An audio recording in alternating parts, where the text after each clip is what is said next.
Talofa lava, this is Dateline Pacific, Radio New Zealand International's review of Pacific current affairs. I'm Annelle Husband.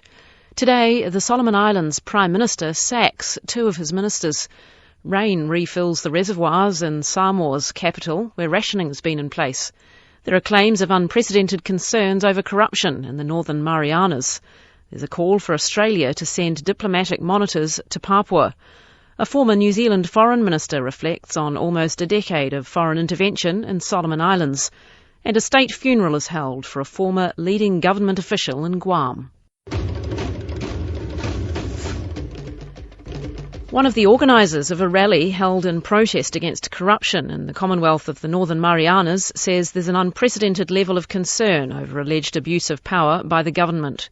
As many as 100 people turned out to support the weekend rally, days after a resolution to impeach the Governor Governor Fitial failed. More events are planned in the lead-up to next month's midterm elections. Bridget Tunnicliffe asked one of the rally organisers, Glen Hunter, whether corruption is linked solely with the Governor or if it's seen as a wider problem.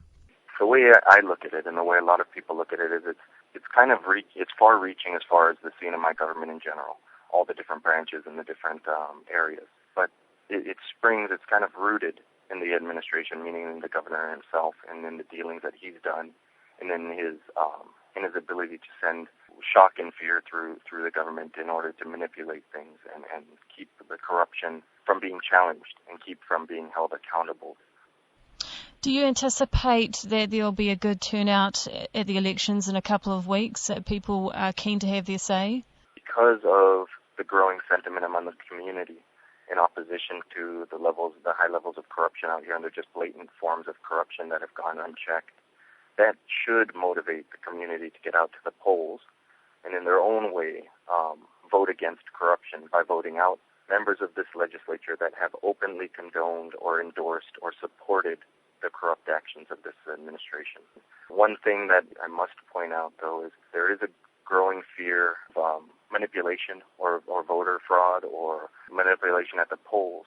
The Department of Public Safety, that's our police force, and the Office of the Attorney General, both are the main players who oversee that a free and fair election occurs in these islands. And so some of the incidents that have occurred involve those two agencies as being corrupted by this administration. And so for them to be the ones administering a free and fair election, many citizens are concerned that might not come to pass.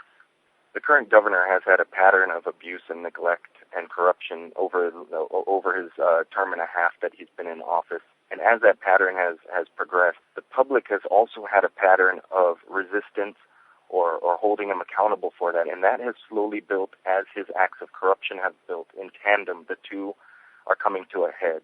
And that's what we're seeing today. Every citizen is being affected. It's hitting our pocketbooks. It's hitting our lives. It's hitting our hospitals in disarray. Our power bills are at an all-time high. And so many corrupt dealings have been exposed that there's nothing left for the community members to do but speak out against it. Have you ever seen this level of concern before in the community? Not to the level that I see today.